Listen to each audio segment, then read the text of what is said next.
Boa noite, família! Seja bem-vindo ao canal Corredor 5. Se você caiu aqui de paraquedas, vamos se inscrever, porque hoje tem aqui Maurício Valente Cleclito. Hoje tem história, hein? Hoje tem papo maneiro, mas antes de eu passar pro Clemente, dá essa moral aí, vamos compartilhar, pô. E mãe, beijo, eu sei que você tá me ouvindo, hein? Vambora, Cleclito! Em 3, 2... Alô! Mais um episódio do Papo com Cle, com mais uma pessoa da indústria. Na verdade, ele estava à margem da indústria, né? É verdade. Trabalhando com a indústria. Querido, muito obrigado, Maurício. Pô, o prazer é meu, cara. Porra, dois Valentes vieram, a Tatina Valente veio aqui, agora você mesmo, Valente. Agora é Valente, mas não tem nada a ver, não. Cara, me conta como que a música chega na tua vida. Você já me disse que você não era muito de música. Não. Me conta como a tua casa não era nada musical? Cara, não era nada musical. O meu pai, né, que é meu padrasto, ele trabalhava na Warner Music. E ele conhecia um pouco de música. Isso tal, em São Paulo? Em São Paulo. E eu não curtia nada de música, muito pouco.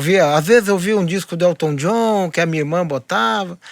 Mas eu tenho 14, 15 anos, não curtia muito música, não. Que loucura, tu virou um dos maiores varejistas do Rio de Janeiro. Do Rio de Janeiro. Cheguei a ter 33 lojas aqui no Rio de Janeiro. Que loucura, hein? É.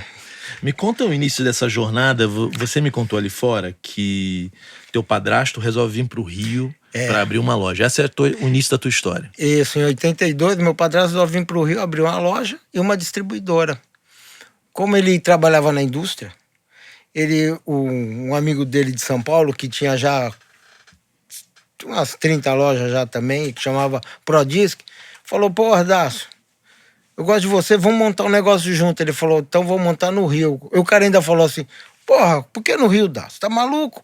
Eu me lembro dessas palavras do meu pai. No Rio, os caras lá não gostam de trabalhar, não. Os caras gostam de praia. Ele falou, pois é, mas é lá que eu quero montar. Porque lá tem pouco concorrente. Aqui em São Paulo tem muito concorrente. São Paulo tinha mais concorrente em varejo? Muito mais loja. Muito de varejo e distribuidor. Aí o Zé falou, então vamos lá. Aí vim pra cá e meu padrasto falou, Maurício, vai ficar fazendo o que aí? Trabalhando na feira, que eu ajudava o meu pai, mesmo biológico, na feira. Ele falou, vai ficar a vida toda trabalhando, vamos embora comigo. Eu falei, vamos embora. E comecei a trabalhar com música com ele. O que era esse mercado quando você chega para trabalhar na loja? Como funcionava as coisas? Cara, era um mercado que eu cheguei aqui trabalhar na loja. Eu trabalhava na distribuidora, né? Na parte de atender os clientes, embalar os vinil.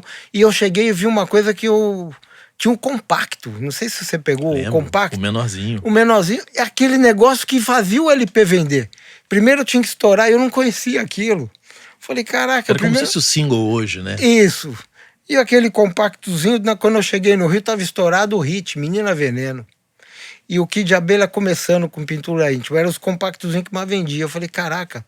Aí eu fui entendendo que primeiro era lançado no compacto, para depois lançar o vinil.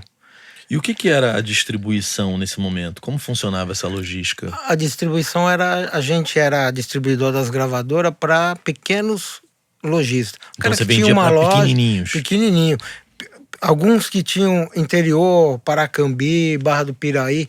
Aqui, além de ser loja, era loja Marinho, loja de bazar. Tinha uns que tinham... Eu me lembro aqui em Santa Cruz, aqui no Rio mesmo, tinha Casa Dux. Os caras vendiam arma e tinha uma seção de vinil. Até teve uma época que estrada tinha no posto de gasolina. Tinha no posto de gasolina. Depois virou tudo pirata, tudo né? Pirata. Mas em algum momento era original, né? Original.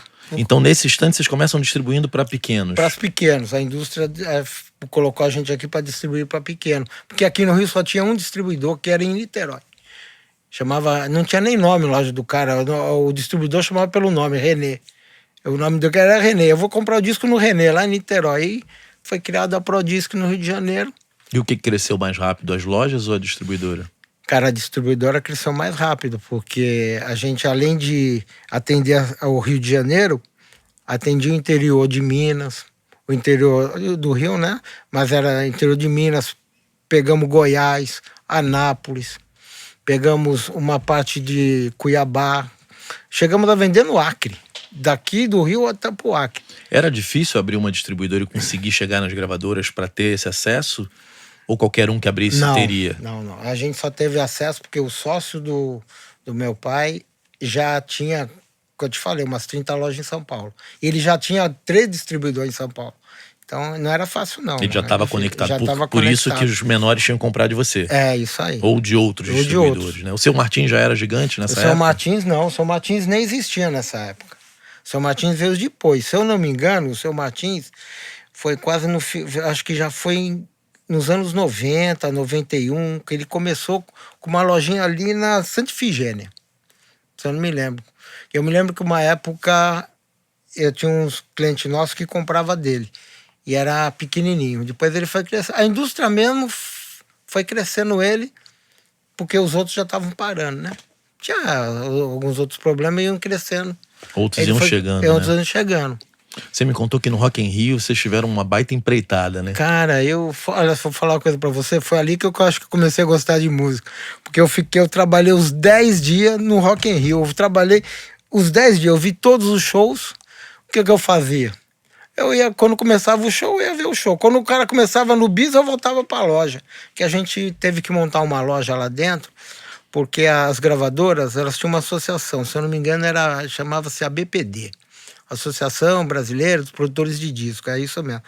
E eles não podiam comercializar. Eles tinham um espaço lá dentro do Rock in Rio, mas eles não podiam vender. Então foi oferecido pro Davis da Gabriela. O cara não quis. Aí ofereceram pra gente. Aí eu falei, vou pegar. Peguei e falei, mas tem que trabalhar lá. Vou trabalhar. Não tinha ônibus, a gente ia de carro, mas o transporte era ruim pro pessoal. Foi criado linha especiais de ônibus pra lá. Tinha pedaço que era de terra. Vocês montaram uma loja mesmo? Montaram uma loja. Tinha a cidade do rock tinha um shoppingzinho dentro, onde ficava o Bob's e umas lojinhas de roupa. Eles montaram uma loja de vinil. Foi aí que eu conheci o Chiquinho. Nosso amigo Chiquinho. Eu já Chiquinho, ele é tão de vendas que ele virou Chiquinho de vendas. É, né? O Chiquinho de vendas. Foi ali. E como que foi a empreitada? Porque as pessoas compravam, mas ficavam com o disco durante o evento inteiro? Não. Aí nos primeiros 2 dias a gente não vendia nada. Porque eu não ia querer comprar um negócio desse pra ficar andando com aquela merda. Não, aí eu tive uma ideia com o Edson Novaes, que era um diretor de divulgação da EMAI. Falei, cara, vamos fazer o seguinte, vamos botar um cartaz, compre o seu disco e retire na saída. Guarda o recibo. A gente fazia um recibinho, botava lá nos escaninhos, e o cara... Aí vendemos pra caramba. Aí a indústria foi para alegria, porque a gente vendia e a indústria também ganhava, né? Pô, total. Vendemos, o pessoal que estava trabalhando com a gente ali, né? Falou, pô, mas vamos ficar aqui até tarde, vamos. E vocês tinham os discos internacionais e nacionais todos, de quem estava tocando, né? Só de quem estava tocando. Aí você saía do show e queria comprar o disco, e né? o legal, porque a indústria botou os discos lá à vontade, não faltou, entendeu? Vocês não precisaram comprar não, nada, não né? precisamos comprar. Pagamos o que vendeu, uma parte de lucro pra gente, outra parte pra indústria. O que não vendeu, devolveu, tá tudo bem. Devolveu e foi embora. Vendeu muito. Teve algum que vendeu mais do que os outros? Você falou que o Paralamas teve uma explosão, né? O Paralamas explodiu lá, cara. O rock nacional, na minha visão de ver, explodiu no Rock in Rio. O Paralamas, o Barão Vermelho, já eram conhecidos, mas não vendiam disso. Aquele Passo do Lui não estourou uma música, estourou várias. Então ali o rock brasileiro foi ali. Agora, até os artistas... Cara, uma coisa que ressuscitaram o James Taylor naquele festival. O James Taylor estava morto. Salvaram ele. Salvaram ele ali. Aquilo foi muito lindo, né? Foi. Cara, como a gente já trabalhava com vinil, não vendia disco dele, normalmente. Passou a vender tudo. E AC/DC, então, quase ninguém conhecia. Só que começou a vender, soltaram um disco com, acho que tinha 6 faixas só, Jailbreak. Eu falei, caraca, vai vender. O que você botava ali, vendia. O Yes, e o que arrebentou mesmo foi o Queen, cara. Como que funcionava nesse início? Porque essa dinâmica vai mudando, a gente vai falar de tudo, né? Até a pirataria se estabelecer e tudo ir pro brejo, né? Ali no fim dos DVDs e o caramba. Nesse momento onde você ainda era sócio do teu pai, qual era essa dinâmica com as gravadoras? Vocês pegavam consignado? Não. Nesse momento não tinha isso ainda? Não tinha que comprar. Tinha que comprar. E aí como que você... Porque o divulgador, você tinha que saber o que ia ser trabalhado. Como que vocês acertavam a mão na compra? a gente acertava a mão na compra pela ajuda dos vendedores, né? Eles vinham e falavam, a indústria vai trabalhar isso. Eu me lembro do disco do Djavan, quando ele saiu da EMI e foi para CBS, né? Que depois virou Sony. O Lilás não vendeu nada, mas depois a música, estouraram uma música, que eu não me recordo o nome, trocaram a música e o disco vendeu. Então, o que acontece? O vendedor vinha, a música a ser trabalhada é essa. E às vezes aquela música não vendia. Quer ver o Tim Maia? Ele lançou aquele Descobridor dos Sete Mares, um disco com a capa azul, com a cara de... Vendeu nada. Quando entrou a música Me Dê Motivo na novela, não tinha disco na praça. E era um selo, era a Polygram que vendia, mas era um selo lança. Era um selo que a Polygram distribuía. Mas às vezes quando vocês achavam que ia explodir, porque o vendedor falou e não explodia, vocês entubavam aquilo. Entubava, e às vezes a gente dava até umas dicas também. Troca a música, porque... Vocês estavam na ponta do consumidor na ponta, ali, pela né? balada, troca a música. Essa música aqui vai... É o Barramalho também. Quando saiu o disco dela, um capinha azul, que eu não lembro o nome, um capa azul, também não vendeu nada. Mas depois ela botou uma música lenta, Despedida, eu acho. Porra, arrebentou. Teve algum disco nessa época que vocês compraram muito e encalhou, não? Cara, não. Um grande encalhe, assim? Um grande encalho? Eu me recordo mais dos bons que eu comprava e meu pai falava assim, tá maluco? Eu comprei RPM, aquele pirata lá, ficou encalhado na rampa da distribuidora, essa porra não vendo, quando tocou a música London no Fantástico, sumiu tudo. Aquilo vendeu pra caramba. Vendeu pra caramba. A gente tinha uma vantagem que quando você... Encalhou muito, foi disco da Beth Carvalho, esse encalhou. E da Alcione, no final. Mas a indústria tinha uma cota de devolução. Ela não vendia consignado, mas de 3 em 3 meses você podia devolver um percentual do que você comprava. Então, como a gente tinha um volume grande, a gente podia devolver um volume grande. Então o disco quase não ficava encalhado. E os que ficavam a gente botava para vender mais barato, né? Então era de certa forma seguro. Era seguro. Porque aquilo tinha realmente uma saída, né? Tinha. Os que não vendia você tinha essa cota para devolver. Mas na frente a cota foi sumindo, né? Porque os caras foram negociando a cota de outro jeito. Mas sempre entendeu? Mas o certo era assim, né? E o certo era, o cara tinha direito, já vinha automático. Assim, quando os presidentes das indústrias, no começo que eu trabalhei, a maioria eram gringos.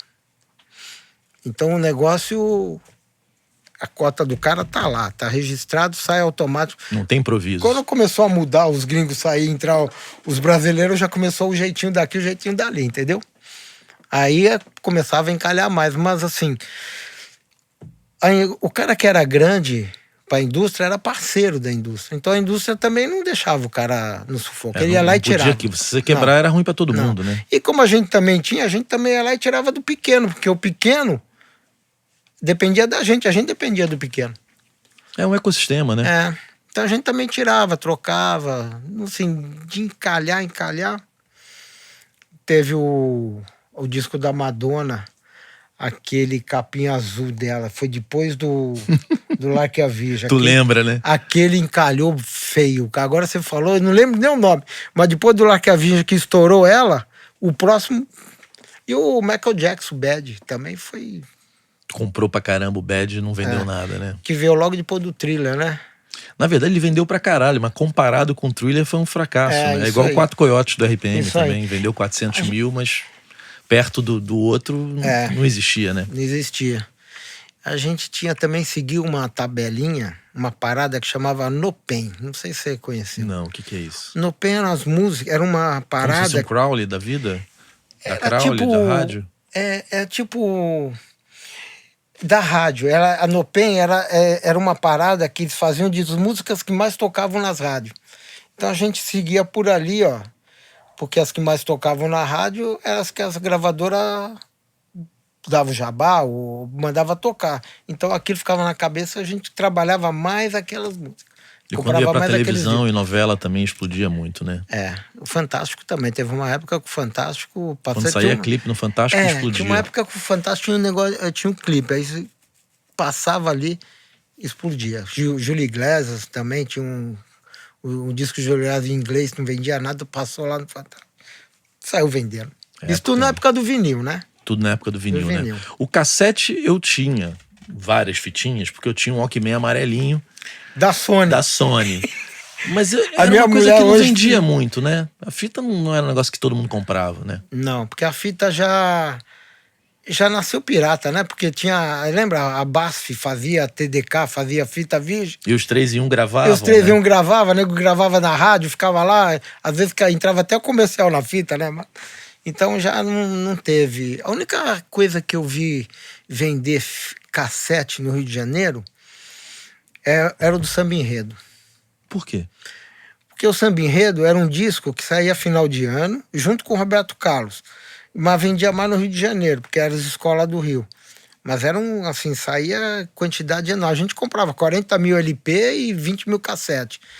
Numa época normal, você compraria, do Roberto Carlos, por exemplo, comprava 40 mil LP, mas comprava 10 mil cassete e 8 mil cassete. O cassete não ia. Mas o Samba Enredo vendia o cassete para os turistas. Mas por que eles queriam um cassete? Porque é menor? Para levar embora.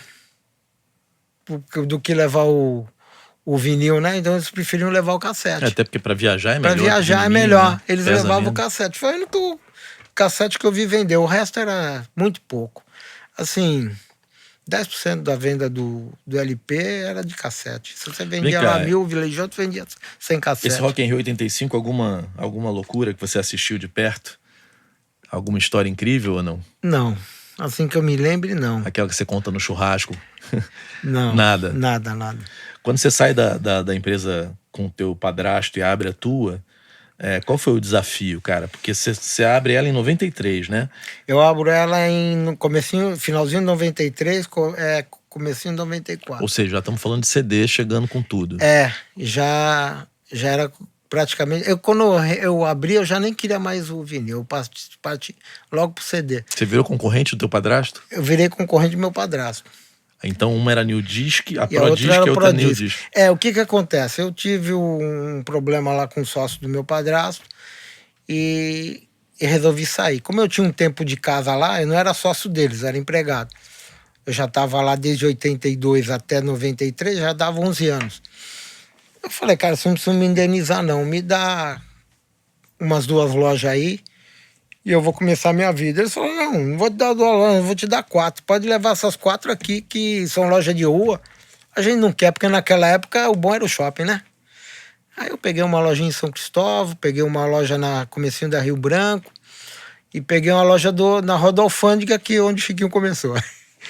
E fiquei com aquela loja. E eles me deram uma loja no aeroporto, Santos Dumont, porque ali não podia vender, ali é concessão, né? Você entra na licitação e ganha. E ali eu comecei minha vida. Aquela lojinha do aeroporto ali vendia muito. E como que foi virar o dono? Porque muda tudo, né? Muda tudo. Eu, assim, como eu comecei desde baixo, né? Meu padrasto falava assim, uma época eu falei pro meu padrasto, caraca, tu faz eu ficar carregando caixa aqui, faz eu ficar atendendo o cliente, eu sou o filho do dono. Ele falou, não, o filho do dono tem que começar de baixo. Então eu aprendi tudo de baixo, quando eu cheguei em cima foi mais fácil para mim. Você já administrar, já sabia como funcionava. Então foi difícil, porque eu tive que recomeçar. Aí eu passei a ser um cara pequeno, não tinha crédito em gravadora. Aí eu comecei a falar com meus parceiros, que era o Chiquinho, tinha o Nilson da gravadora. Falou, não, vou falar com o pessoal de gravadora. O Aires, que é amigo do Chiquinho, que o Chiquinho fala.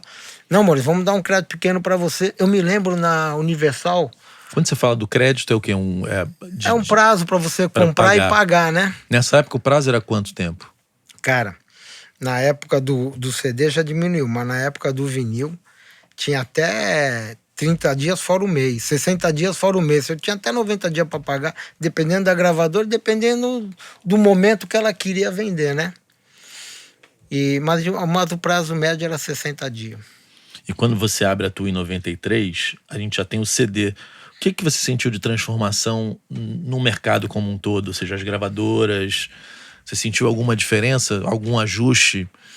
Eu senti a diferença, assim, que a música tava mudando o formato, né? Eu sempre falava assim, a música não vai acabar, a música sempre vai existir, vai mudar o formato. Hoje a música é digital, mas ela existe até hoje.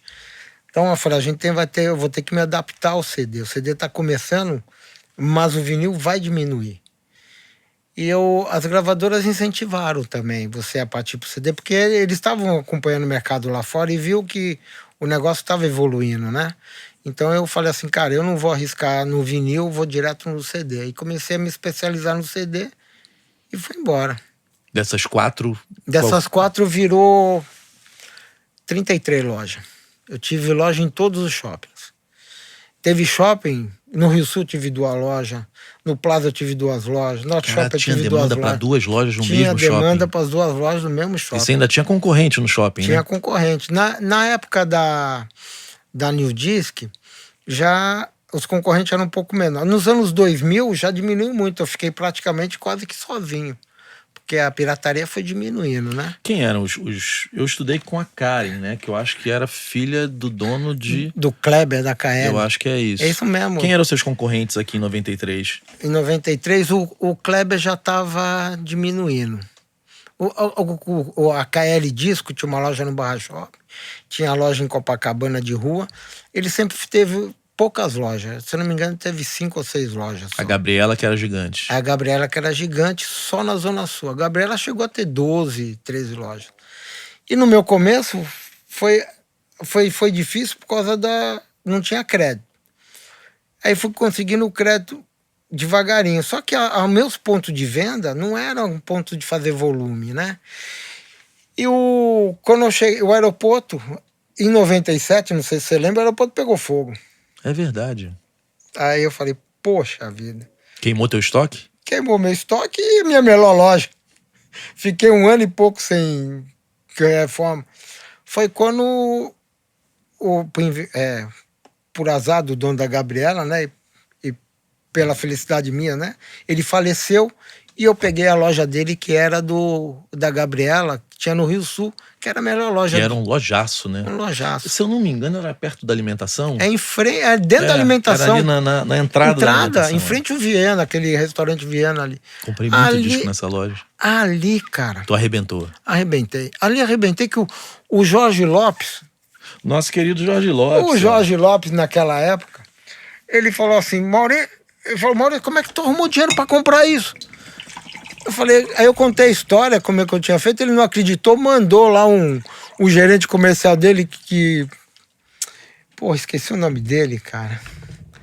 Ele mandou o gerente comercial dele lá querer saber como eu tive que mostrar o contrato. Como que você pegou essa loja? Conta essa história. Cara, quando peguei essa loja, o cara morreu... O cara morreu num acidente no aterro do Flamengo. E o superintendente do shopping, né, do Rio Sul, era o Gilberto Rufolo. Ele, antigamente, era gerente comercial. E eu tinha bom contato com ele, que eu tinha uma lojinha no 4 piso, pequenininho. E quando o Davis faleceu, eu fui lá falar, Gilberto, o cara faleceu, o que você vai fazer com a loja? Eu quero botar outra loja de disco aqui, eu quero botar uma tipo Modern Sound, com importado. E eu não trabalhava com importado, eu falei, pô, agora ferrou. Não, mas peraí, pô. Mas eu posso arrumar um jeito de trabalhar com importado. Eu consigo. Aí ele falou, mas eu quero $300 mil nesse ponto aí. E você estava capitalizado? Eu estava capitalizado nada. Eu tinha 4 lojinhas, uma pegou fogo. Falei, pô, Gilberto, ele falou, Maurício, é o seguinte, cara, eu conheço você e teu pai. São gente fina. Eu quero o seguinte, eu quero $300 mil, não aceito mesmo. Paga como você quiser. Falei, como é que é? 2 anos para pagar. Você quer pagar $1.000 por mês, no primeiro ano tu paga. Você quer... Aí eu fiz um fluxo de caixa, falei, cara, a indústria tinha 3 datas que se vendia bem. Natal, Dia das Mães e Dia dos Namorados. Então, eu peguei aqueles $300 mil, dividi, que eu tinha 6 datas no ano. Nessas datas eu botei mais dólar para pagar, que era o que mais faturava. Botei um pouquinho no Dia dos Pais, que vendia bem, mas não vendia tanto. E fui pagando por mês. Ali...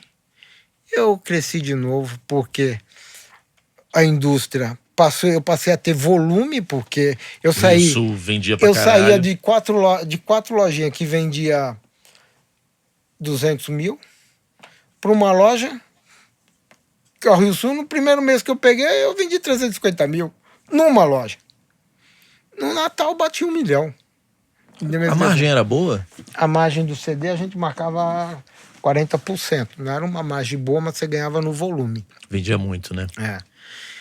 Aí eu comecei a me levantar ali. O Jorge Lopes mandou esqueci o nome dele. Lá pra ver como é que você... O Jorge quer saber como você comprou. Eu falei, leva uma cópia do contrato e mostra pra ele. O Jorge ficou desconfiado. Eu falei, porra, Maurício, como é que você arrumou dinheiro? Eu falei, aí o Jorge falou, caraca, Ele falou, pô, tu fez isso mesmo? Fiz. Falou, pô, parabéns, não sei o quê. Aí a indústria começou. Pô, cara, a gente precisa da loja do Rio Sul do Maurício, porque lá é vitrine. Lá vende pra turista. Lá, porra, tinha Hi-Fi também na época. O Rio Sul era um shopping, quase não tinha concorrente também, não né? Tinha. Porque hoje tem shopping pra caramba, mas não tinha, né? Cara, eu vou falar pra você, até cara que não queria me dar. Até gravadora pequenininha. Tinha uma gravadora chamava Cid, que só vendia cover. Você lembra? E vendia os piadistas também, os atores. Os costinhas da vida. E eles tinham muito CD pra turista, banda de carnaval, baile vermelho e preto. E esses cassetes tudo, a Gabriela vendia pra caramba. Aí o cara começou a vir atrás de mim, o Harry. Eu falei, agora tu quer vender pra mim, né, Harry? Agora tinha só 4 lojinhas. Você não queria vender de jeito nenhum. Aí, o negócio é negócio, vamos botar os discos aí, vamos botar cassete. Quais eram as maiores loucuras que você viu nessas datas, assim? Porque as gravadoras queriam bater suas metas e ganhar seus bônus, né? Assim, as gravadoras lá atrás não precisava bater as metas, que as metas já se batiam, porque vendia. Não sei se você é mais novo do que eu, mas eu sou de uma época que você não tinha a televisão, você tinha 4 canais na televisão.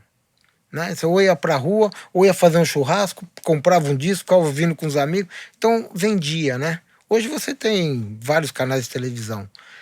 E a loucura que você falou, eu me perdi agora. Não, a questão das cambalhotas que se fazia pra... Então, nessa época...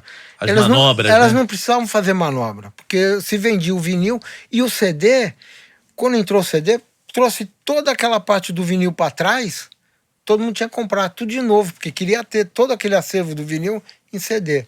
O que acontece, conforme foi crescendo a pirataria, quando a Sony, eu falei até para você ali, a Sony lançou o gravador de CD, a pirataria começou a crescer, a pirataria de fundo de quintal. Essa foi a ideia mais estúpida do mundo da Sony, né? A Sony tinha gravadora, tinha os artistas, ainda lança. Foi a pior coisa que a Sony fez. Porque a gente tinha um concorrente forte, que eram as lojas americanas, que vendia os CDs baratos, a gente ia acompanhar aqueles itens. E passou a ter os piratas, que eram os camelô da vida, aí, que vendia as banquinhas, que eles mesmo faziam em casa. Às vezes na frente da tua loja. Na frente da tua loja. Principalmente na Uruguaiana, então, era legalizada as barraquinhas. E os caras faziam coletânea.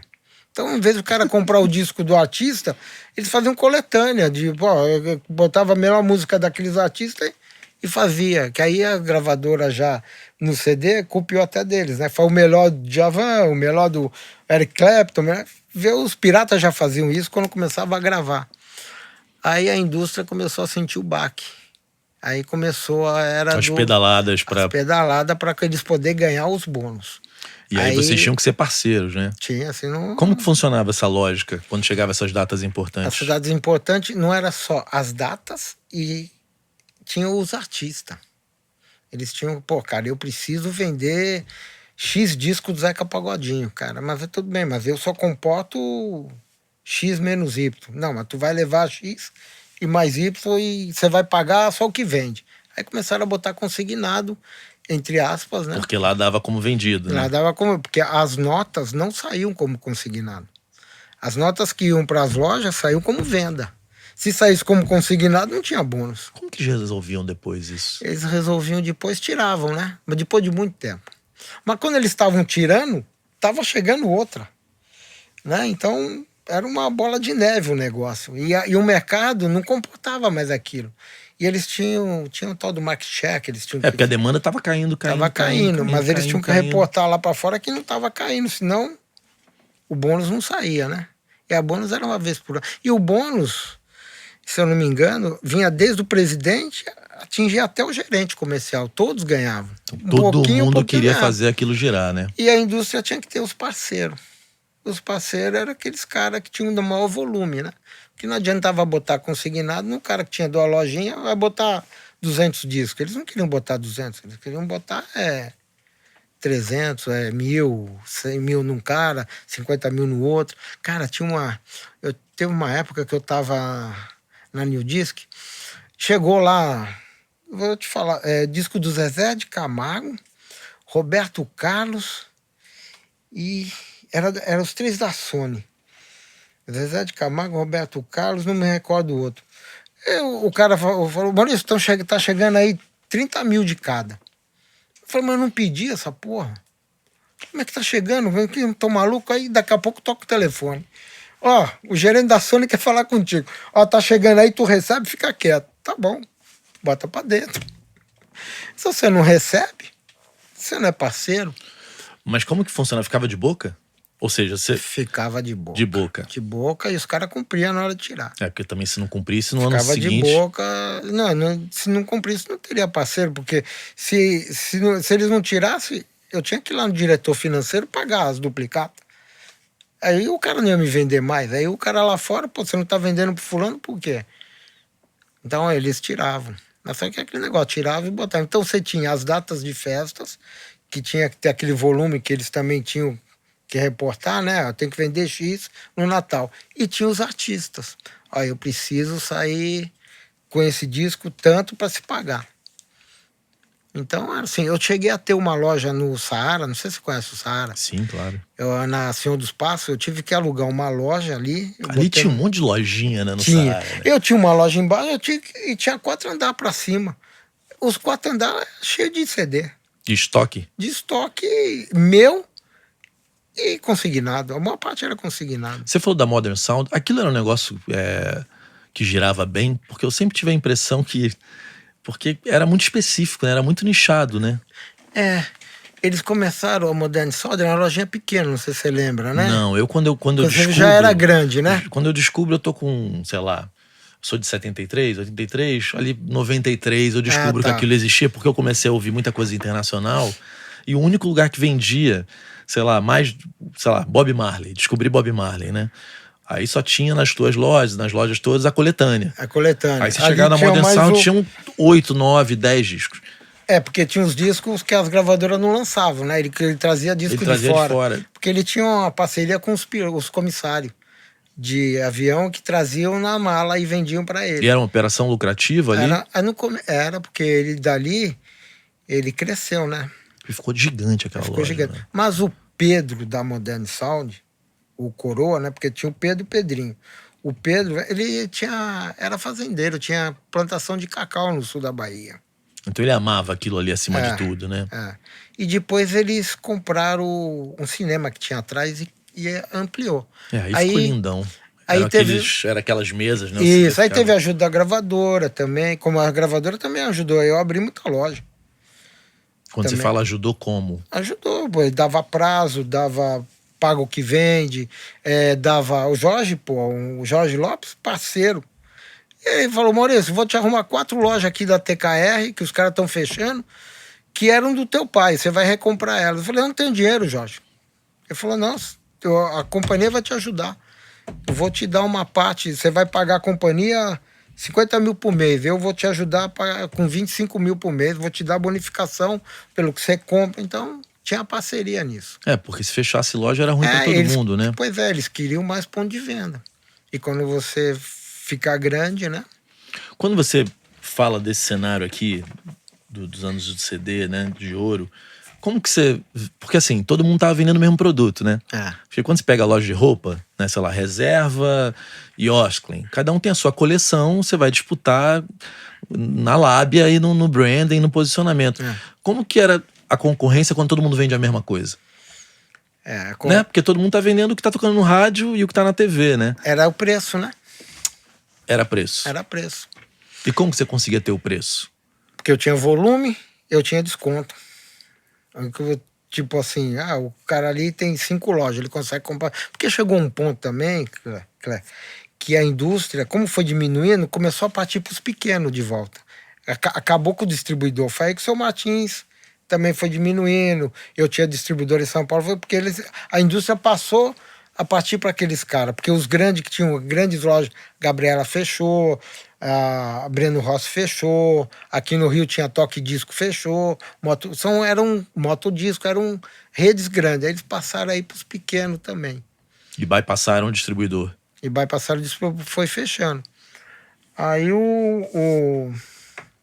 me perdi, cara. Não estava falando que na medida que o mercado foi encolhendo, as gravadoras foram direto nos pequenos, né? Aí foi dando crédito para eles. E a gente foi, assim, tá falando do Jorge. Aí o Jorge passou também a vender para os pequenos. Mas eles não ajudavam os pequenos como ajudavam os maiores, porque também os pequenos, tinha alguns pequenos que não tinham cabeça, né? Pegavam o dinheiro para fazer outra coisa. Aí não pagava a gravadora. Então eles tinham os parceiros certos para trabalhar com esse tipo. Aqui no Rio era eu, tinha a Aqui Disco, que depois fechou tudo aqui e voltou para Recife, ele mudou de ramo, e tinha um doleiro que chamava Carlos Eduardo. Que tinha loja também. Que comprou as lojas da Aqui Disco, que era parceiro do irmão da Karen, que você falou, o Jorge Sadala. Eles compraram as lojas da Aqui Disco, e esse doleiro ficou sendo meu concorrente aqui no Rio de Janeiro. Que depois, não sei se você sabe, o Jorge virou lojista, né? O Lopes? O Jorge Lopes. Ele não me contou essa história, não? Então você pergunta pra ele. O Jorge Ou ele contou e eu esqueci. Ele virou teu concorrente? Virou meu concorrente. O doleiro resolveu fechar todas as lojas. O doleiro chegou a ter 16 lojas no Rio, 16 ou 17. Ele falou, Carlos Eduardo, ele chama. Maurício, quer comprar? Eu falei, eu vou comprar tuas lojas, Carlinhos. Eu chamava ele de Carlinhos. O mercado já tá ruim, tá doido. Aí ele falou, então eu vou vender para um outro. Eu falei, vende. Quando descobriram o Jorge Lopes. O Jorge Lopes tinha saído da Universal, né? Porque eu acho que foi na época que entrou o Mainá, eu acho que ele não estava dando bem com o Mainá, eu acho. Eles eram tretas, não né? Então, foi na época que ele saiu. E ele falou, cara, vou fazer o quê? Aí ele se juntou com um cara que tinha em Brasília, um tal de Sérgio, e montaram as lojas aqui no Rio. E deu certo? Compraram por um período. O Jorge depois vendeu as lojas, se livrou delas, porque é difícil você, da indústria, virar lojista. Virar lojista, comerciante, é difícil, entendeu? Empresário. E tem que ter o time, cara, né? ali, ele tá acostumado com o teu dinheiro cai todo mês, mais os benefícios. Quando você é lojista, tem mês que você tem mês que você não tem. Né? Então, o Jorge ficou pouco tempo, mas você fala com ele. Ele foi varejista, tá? Olha só. Foi meu concorrente. Virou de parceiro, virou concorrente. Depois ele voltou para uma gravadora. Depois ele voltou para a EMAI, quando entrou o Marcelo Castelo Branco. Marcelo Castelo Branco. Grande parceiro dele. Isso. De vida, né? Aí ele foi para a EMAI. Você falou que tinha muita festa. Essa indústria era rica com muita festa. Nossa, festa toda Em que hora. momento você passou a ser convidado para as festas? Eu passei a ser convidado para as festas quando eu comecei na época da Prodisc, né, que foi o primeiro meu emprego, a Prodisc começou a ser distribuidora e começou a ter volume. Né? Então você era convidado para as festas, convidado para o lançamento dos artistas, né? Porque eles queriam mostrar o disco, queriam mostrar. Eu não posso. E o meu padrasto não ia. Aí ele falou, vai você. Tudo que eu queria, né? Novinho, um monte de menininha nova de gravadora. Me conta dessas festas, tem alguma coisas incríveis que aconteceram nessa época, tu moleque novo, cara, vivendo uma indústria glamourosa pra caramba, né? Cara, doideira. Eu lembro numa festa na casa no estúdio Cauone, tinha ali no Jardim Botânico, André Midani, e rolava de tudo, né? De tudo que você podia imaginar, rolava ali. Os artistas ali, cara, era bebida à vontade,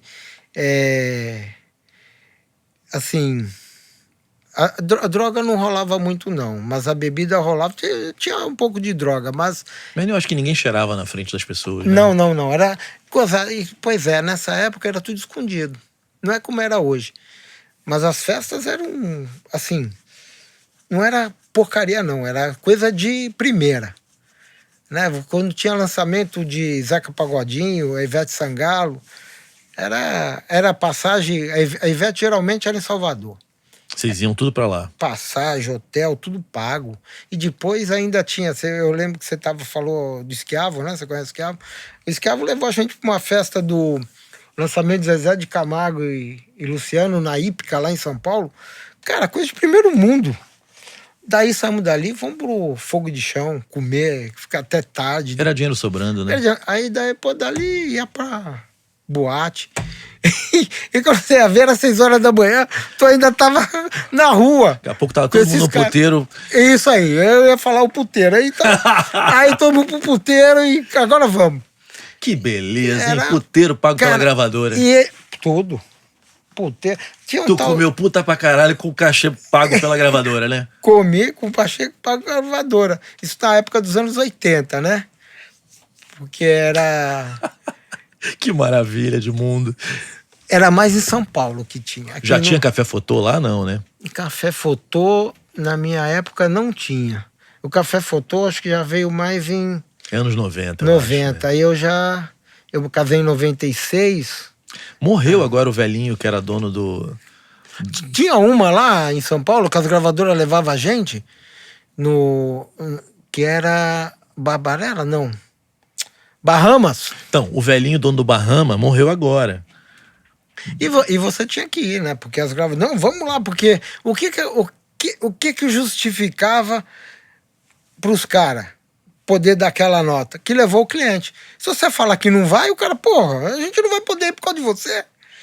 Aí não levava só, levava outros clientes. Então, os outros clientes. Radialista, então, nossa senhora. Essa parte de rádio eu não participei muito. Você não era no mesmo rolê, né? Não era no mesmo rolê, não. Você estava sempre junto com outros varejistas distribuidores, né? Era mais com a parte de varejista mesmo.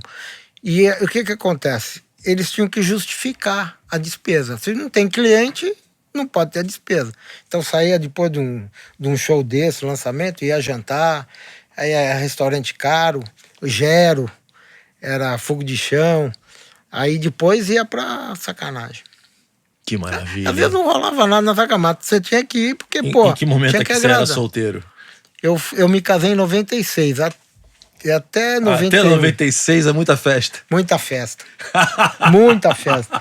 Aí depois de 96, eu continuei na festa, mas aí já foi mais... Não, aí tá casado, muda tudo, casado, né? Muda tudo. Até porque você tem horário para chegar em casa. Quando você é solteiro, você não tem horário para chegar em casa. Então chegava no outro dia.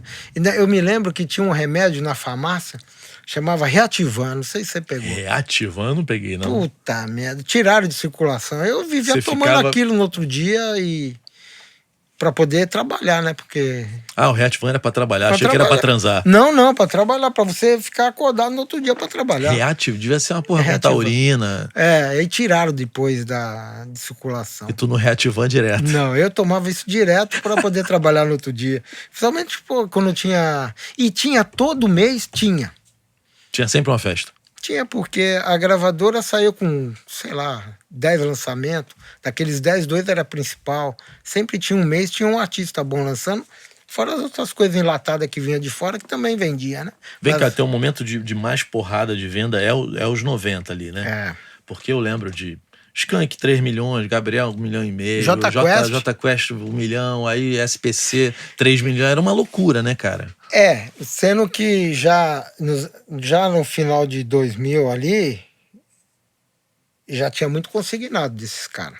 Não sei se você viu. Mas ali 94, 5, 6, 7... Aí era venda mesmo. Que era pagode, todos eles vendiam, era muita gente vendendo muito, né? Depois veio, não sei se você lembra, a Abril Music. Mainar. O Mainar, ele tinha as doideiras dele lá, né? Que ele... Assim, eu não peguei muito... Você estava no Rio, né? Não, eu conheci ele como presidente de gravadora, mas não tinha muito contato. A gente tinha contato pelo que os vendedores falavam, que ele gastava dinheiro das companhias investindo nos caras e estourou o capital inicial. Porra, aquele DVD vendeu pra caralho, né? Nossa. Caralho. E depois ele fez o Ira também. E ele ainda vendeu os populares, que eu acho que não vendia tanto no Rio, né? Frank Aguiar, Fala Mansa... Porque ele explodiu. Fala Mansa vendia. Era forró universitário. Isso vendeu muito também. Isso vendeu muito. Agora, depois virou consignado também, porque foi caindo e começou a chegar um monte de coisa consignada. Da Abril, tanto que a Abril fechou, né? Tu imaginou que quebrou. Que viraria um fim de festa do caralho ou não? Eu não imaginei. É que esse negócio de consignado, você tá falando?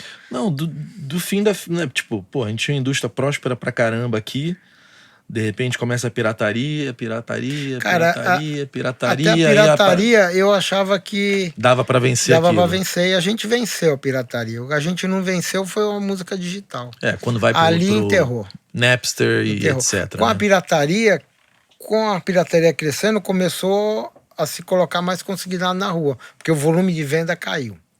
Então a indústria ajudava aquilo a continuar existindo. A continuar existindo com esses consignados, por causa da pirataria. Mas quando entrou digital, nem ela botando consignado não ia ajudar, porque as pessoas não compram mais. Você vê, eu tenho um filho de 26 anos, de 23, eles foram até a faixa da Xuxa, quando é criança. Depois não sabe nem o que é CD, sabe o que é CD porque viu, mas não querem comprar CD, não querem, já é tudo música ali. Então você pega o pessoal de, assim, com 23 anos hoje, não compraria CD. E quando você começou a perceber que a coisa tava indo pro brejo? Cara, eu comecei a perceber... Porque tu tava capitalizado pra caralho, uma porrada de loja, funcionário pra caramba. Eu cheguei a ter mais de 250 funcionários. Eu gostava de trabalhar mais com mulher. A mulher acho que era mais honesta, na minha cabeça, entendeu? Tinha roubo? Pra caramba. Muito roubo. É porque não tinha tanta tecnologia como tem hoje, né? Não tinha controle de estoque. Os controles do computador vieram depois. Na minha época você não tinha computador. A gente na produção... Mas era o que? Era na mão ali? Era na mão. Tipo, fichinha, entrou 1000 Roberto Carlos. Isso, fichinha, quando entrou, botava, pegava a ficha, quando saiu, era tudo manual. Pô, mas isso com 30 lojas deve ser uma maluquice.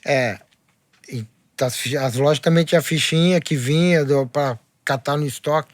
A gente chegou a implantar, o primeiro computador era de 8 bits, quando a gente botou, cara.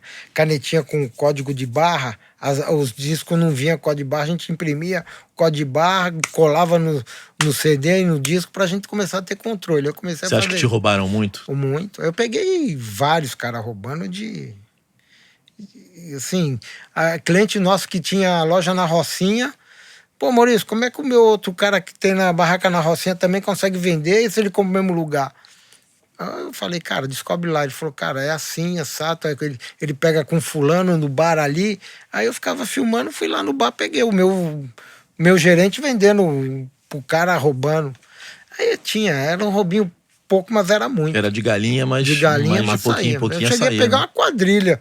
Tinha uns 7 envolvidos. E vários clientes meus.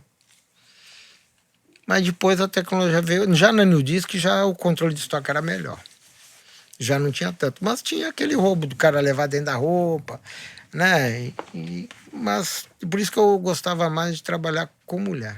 Acho que a mulher, não vou dizer que a mulher não vai te roubar, mas acho que elas são mais honestas, porque o homem sempre tem a maldade na cabeça, tem família para cuidar, pô, tá precisando de necessidade, então tenho 2 filhos, não tô ganhando. Aí eu partia mais para isso aí. O CD, né, da Simone, que foi uma... Do Natal? Como que foi vender esse? Porque vendeu muito, né? Vendeu pra cá. Mas a Simone saiu o CD...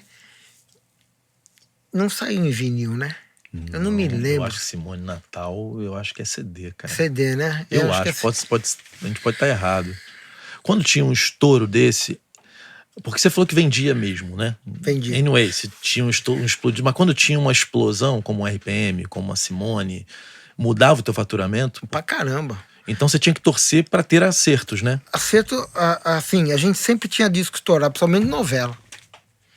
A novela das 8, meu amigo, era o internacional. Nacional não. Saiu o CD internacional já era estouro. Aí quando vinha mais um bônus, que era Simone de Natal, aí era... Teve um disco, cara, que vendeu pra caramba, faltava no mercado, e era da Universal, que antiga Khaled. Khaled. O cara cantando aquela música árabe ali, pô, era porque tinha uma novela que era isso, né? Eu acho que era aquela novela que tinha a Jade, né? Eu acho que era isso aí. Ou a Jade ou o Clone, eu não me lembro qual era, mas, cara, era uma febre aquilo. E só tinha uma música no CD. Você botava pra tocar, chegou no Natal, não tinha. Nem a indústria tinha. Nem eles não conseguia fazer. Que aquilo ia acontecer, né? Não ia acontecer. Mas desses discos que você lembra, quais você lembra, assim, de explosão, que você olhou e falou, caralho, esse ano vai ser foda? Cara, o disco de novela que teve... Porque o Rio de Janeiro também tem um perfil particular, né? O cara que vende o Nordeste deve vender outras coisas, de São Paulo, interior.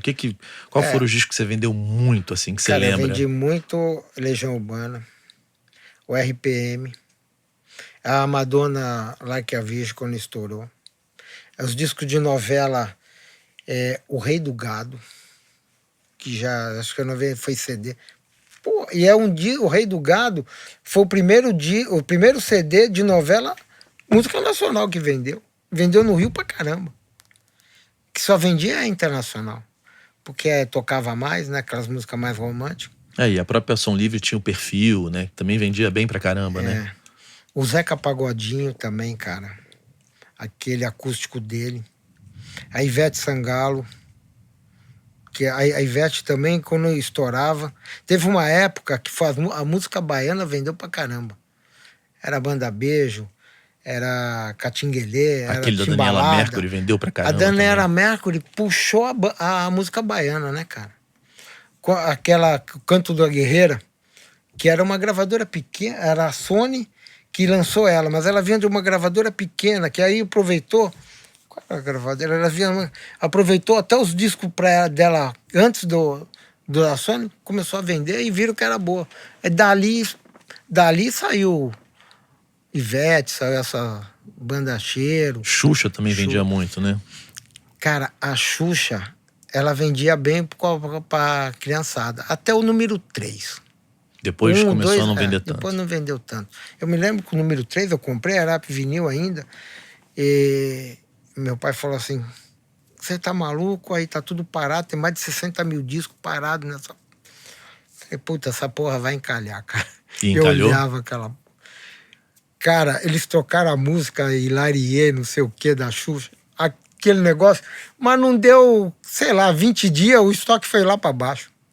Mas, ó, a Duplicado já tinha vencido, tinha que pagar, e aquele disco tudo lá, e meu pai querendo me matar. Teu pai... Foi o dinheiro aí, pô!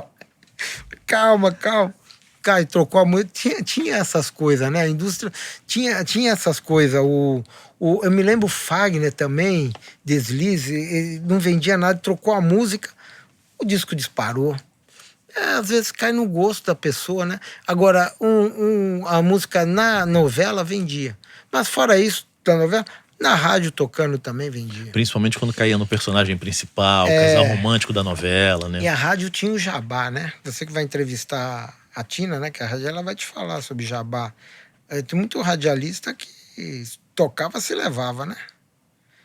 Se não levava, não tocava. Não é só o radialista, a própria rádio, né? Primeiro os radialistas faziam a rádio, nem ficava muito sabendo. Né? Mas depois que a rádio começou a ter também, porque tá tocando. Então isso também ajudava a vender a música. Não é que a música se a música fosse ruim, podia dar o jabá, que foi que não ia vender, cara. Música ruim não adianta, né? Você pode botar na novela que não vai. Não vai. Agora, o jabá era dado aquela música, porque era até para às vezes eu percebia que era uma gravadora brigando com a outra, para ver quem dava mais jabá para tocar o disco dela mais vezes do que a da outra, para estourar, né? Porque era tipo não vou falar que um disco do Roberto Carlos, sei lá, do samba é monopólio, não. Porque só vende a Sony, ou só vende então você era obrigado a comprar ali. Então se aqueles discos não tocassem, na rádio não vendia, né? Então cada indústria tinha o seu disco para tocar. O Robertão sempre vendia muito, né? O Roberto sempre vendia bem no Dia das Mães e no Natal. No Natal... porque ele esperava o disco sair, né?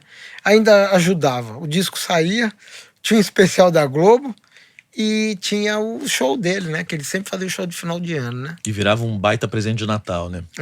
Os de CD eram um presente do amigo oculto, né? Era um dos presentes. Eu vou dar um presente, vou dar um CD de amigo oculto. Tanto aquela brincadeira era sempre CD. E a gente vendia bastante na época de Natal, Dia das Mães e Dia dos Namorados. Dia dos Namorados até brincava. Por quê? Eu vendia para namorado e para amante. O cara que tinha amante dava... É verdade. É verdade. O cara que tinha amante comprava do dia dos namorados pra dar pra amante. E vendia. Tinha cliente lá na loja lá que falava. Comprava dois. Comprava 2, comprava 3. Para as namoradas. Olha e só. Era data, ó, cara. O dia do... Eu até falava às vezes, pra mim o dia dos namorados ainda é mais forte que o dia das mães. Vendia mais. Porque é um presente que não é tão caro, né? E agrada. E o cara gosta de... E na época do CD, as gravadoras fez muita coletânea. Muita série compilação, né? Tinha Minha História, série Milênio, né? 2 em 1. Então ficou aquele negócio de que... eu vou comprar esse CD, tem 5, 6 músicas boas. Aquilo não canibalizava o álbum, não? Mas assim... Porque disco... todo mundo ganhou muito dinheiro com essas coletâneas, né? Porque quando o artista... Era raro o artista sair com um disco estourado. Com mais de uma música. É só quando era um disco, tipo, fora da curva, né? Fora da Normalmente curva. era 1 ou 2, né? Então o cara comprava aquele disco para 2 músicas. Quando a gravadora começou a fazer a coletânea, que via esse filão que a pirataria já fazia, vendia bastante. Mas aí passava a vender menos o álbum, né? Aí você passava a vender o álbum para quem era colecionador, gostava e não tinha aquele. Aí o cara comprava, senão o cara comprava a coletânea. Até os próprios vendedores já era mais fácil das lojas mesmo. Não, compra a coletânea que é melhor, que aí tem essa coletânea, tem a outra. Já nem empurrava outro. Cara, você falou da Legião. Pra quem é mais novo, né, que estiver assistindo o nosso papo, como eram poucos discos saindo por ano, né? Então, sei lá, eu era jovem. Pô, jovem, moleque, ali anos 80 e muitos. 84. Tinha assim, Barão, Legião, não eram muitas bandas. E elas saíam em 2 momentos do ano ali, né? Tinha que sair ali no início do ano e a turma que saía perto do Natal. Cara, eu me lembro de eu ir nessas lojas, na tua loja, um Carrefour, loja americana. Cara, assim, porque começava a imprensa a falar que o disco vai sair e você ia todo dia na loja. Já saiu Legião? Não. Aí você ia isso mesmo, tinha isso mesmo. Saiu Engenheiros? Não. Saiu o novo do Titã? Não. Era uma afobação, porque tinha escassez, né? O Titãs vendeu muito, cara. Aquele cabeça de dinossauro. Tem um do Traje também, que teve muitos sucessos, né? Que é o Vamos Invadir Sua Praia. Aquele disco também foi uma loucura, né? O Traje começou com um compactozinho. Eu me amo. E daqui a pouco o Traje arrebentou, cara. Aquela música Eu Vou Invadir Sua Praia. Então... Não, aquilo tocou muito, né? Mary Lou. Foi o Traje, Teve a época do rock nacional, foi isso mesmo. O Traje, Titãs, Barão Vermelho, Plebe Rude já era um pouquinho mais Paralamas vendeu muito. Paralamas. Também, né? O Paralamas, cara, depois eles deram no 4º disco, foi meio pro reggae, né? E os caras tentaram mudar, aí já não foi como era o Passo do Lui, o Cinema Mudo. Mudou o negócio, entendeu? Quando a gente chega aqui nesse momento que é o fim da festa, que são os DVDs, aí o digital já existe. O DVD não vendeu muito.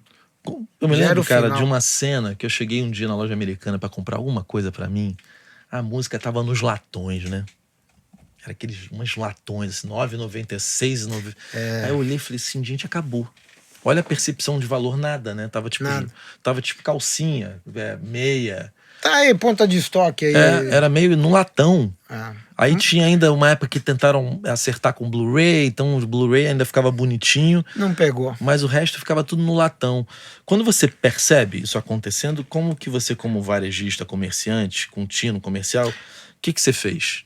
Cara, Porque de repente a loja americana só tinha você aqui e os grandes, né? A Saraiva, né, de livraria, vendia muito CD, também foi encolhendo. Eu quando cheguei nesse ponto, em 2008 eu parei.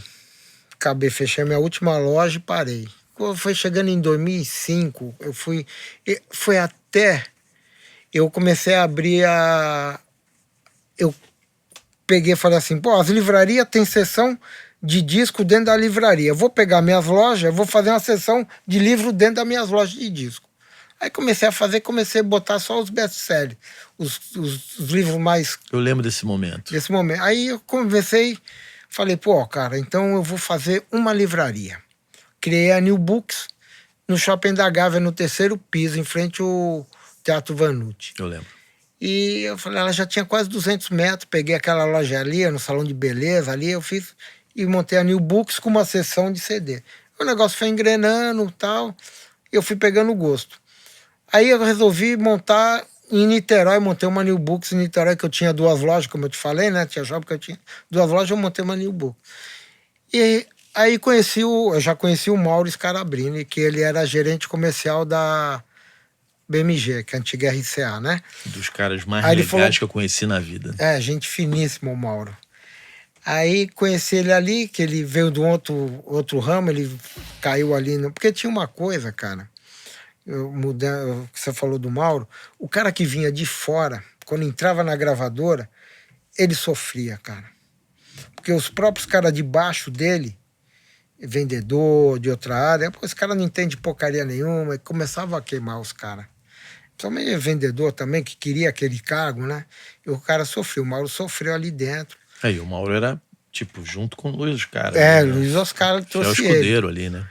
Aí o Mauro veio e falou assim, pô, Maurício, eu vi a tua loja da New Books lá no Shopping da Gávea. E o Luiz Oscar tinha saído da... E o Mauro sai meio junto, né? E o Mauro sai meio junto. O Luiz Oscar acho que montou um escritório de eventos. Ele trazia artistas, ele trouxe até o U2, trouxe o Rolling Stones. Track, né? Não é isso? Trouxe o Rolling Stones na praia. Ele falou, pô, o Luiz tá querendo montar alguma coisa e nós gostamos daquele teu formato, vamos montar um negócio no Fashion Mall. Aí partimos pro Fashion Mall, montamos a New Books lá. Era uma lojona, né? Uma lojona grande, fizemos um palco com acústica, iluminação. O Lulu Santos que inaugurou a loja. Eu lembro que a mesa ficava em pé, assim, na parede. Isso. O Lulu Santos fez a inauguração, com o Luiz Oscar levou o Lulu Santos, depois levou na Carolina para tocar lá. Tocou uns artistas legais, Isabelle Taviano. E aquele cara do... Não, e as bandas independentes tocavam também. Que é dono da Boritec. O Acioli. Tava lá e falou, pô, Luiz, isso aqui vai arrebentar, não sei o quê. Aí, mas o Lulu Santos virou para mim e falou assim, cara, vocês são guerreiros, porque numa época que o negócio tá indo para trás, vocês ainda estão investindo nisso. Aquilo ali me deu uma luz, né? E o Luiz também resolveu sair, porque falou, cara, não vai dar para mim, porque eu tô envolvido com o negócio de Rolling Stone. Ficou eu e o Mauro ali. Eu falei, cara, nem o negócio com livro. Aí o Mauro virou para mim e falou, Maurício, eu vi uma pesquisa que nem 25% da população lê. Eu falei, Mauro, eu também tô achando. Aí o Mauro foi trabalhar numa gravadora pequena ali no Downtown, cara. Não, ele foi administrar a Microservice. Isso aí. Que tinha um negócio no... porque a fábrica foi vendendo cada vez menos, e aí ele começou a fazer a distribuição. Aí ele falou, vou sair também. Eu falei, pô, então... Aliás, ele fez esse negócio crescer pra caramba. O Mauro foi foda. Ele e a Adriana, que hoje tá na presidência da Universal Publishing. Adriana? Aí eu falei, o Mauro saiu, eu falei, pô, não dá. Eu tentei mudar pra botar instrumento musical, também não deu. Aí eu vi que o CD tava indo embora mesmo. Aí eu comecei a ver o que você falou aí. Pô, o CD virou qualquer coisa, jogado mesmo. Aí eu resolvi parar. E impossível competir com Americanas, né? Era impossível, e nem se você parar para ver, nem a Americana estava querendo mais o CD. Até a sessão dela estava diminuindo. Eles não compravam mais o volume que compravam. A Americana tinha uma coisa, né? A Americana comprava e pagava quando queria e pagava o que queria. Né? E a indústria dependia dela. Né? Tipo, pagava com 180 dias e o que vendeu. Pô, e aí eu entro em algum momento das trevas aqui... Eu começo a produzir, abro o estúdio. Você? E aí o que acontece? Os 120 dias entravam no nosso cu também. Porque a indústria começa a pagar também em 120 dias. Isso aí, porque ela não recebia. Ela não recebia e aí a pica entrando em... E a gente, eu também, cara, com um monte de loja em shopping, a despesa lá em cima, o faturamento caindo 60%. Também não conseguia pagar a indústria. Nem com 120. Aí eles também não tiravam os discos, eles não podiam voltar. A Americana já fazia isso antes do final. A Americana sempre fez isso. A Americana tá no livro, na Bíblia deles, lá tá lá. A Americana já não pagava as gravadoras mesmo no auge. E a Casa e Vídeo começou a fazer a mesma coisa. Mas a indústria precisava, porque ali tinha volume, né? Era Brasil, não era a New Disc Rio de Janeiro, né? Então ali a indústria ficava na mão deles, pagavam como queria. E conforme vai diminuindo o CD, a Americana e a Casa de Vídeo vai diminuindo. A Casa de Vídeo chega até parar mesmo. A Americana ainda manteve um pouco. A indústria eu fui ficar aí, comecei a ver disco nas lojas americanas a preço de banana, como tu fala, né? Eu falei, agora acabou.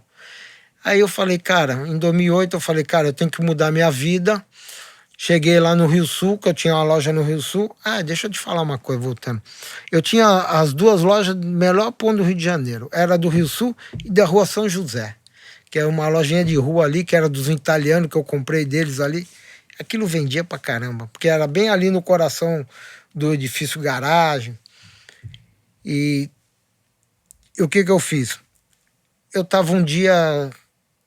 Não sei se você lembra, começou aquela história de cone, de comer cone ali no Leblon. Primeiro no Leblon aqui. Isso. Aí eu tô ali no Leblon vendo aquilo ali, um irmão postiço da minha mulher, por parte de pai, falou, Maurício, eu conheço o dono do cone.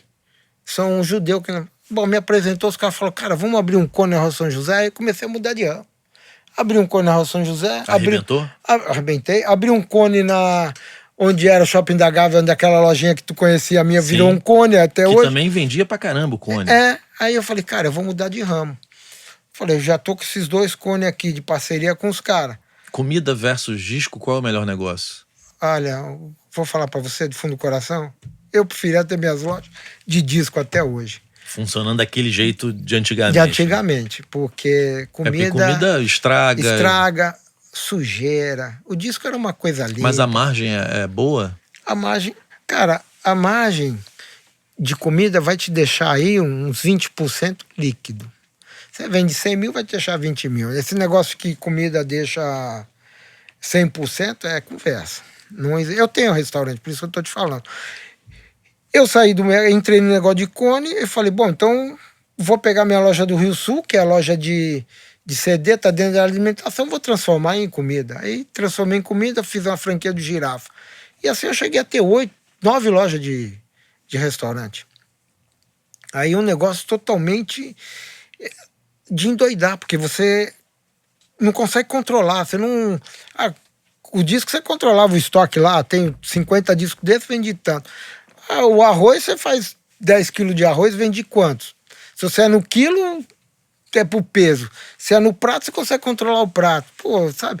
E muito roubo. A comida tem mais roubo. Os caras roubam carne, não quer te roubar o arroz, nem o feijão, quer a proteína. E aí eu passei para sair do mercado fonográfico e fui pro de alimentação. Hoje eu tenho um restaurante só, fechei o resto porque chega. Os cones eu vendi também, porque os cones, a gente quando entrou ali na Umbra, lá, que é o Espoleto, né, também foi vendida.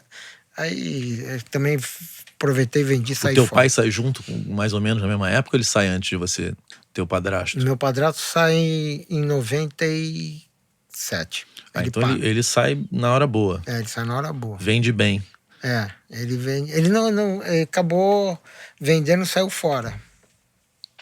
E já estava com idade, então já quis aposentar. Não foi nem por business, foi porque ele queria sair mesmo. Queria sair, né? Se você pudesse voltar atrás, em que ano você teria saído disso tudo? Pô, se eu pudesse voltar atrás, eu tinha saído em 2000.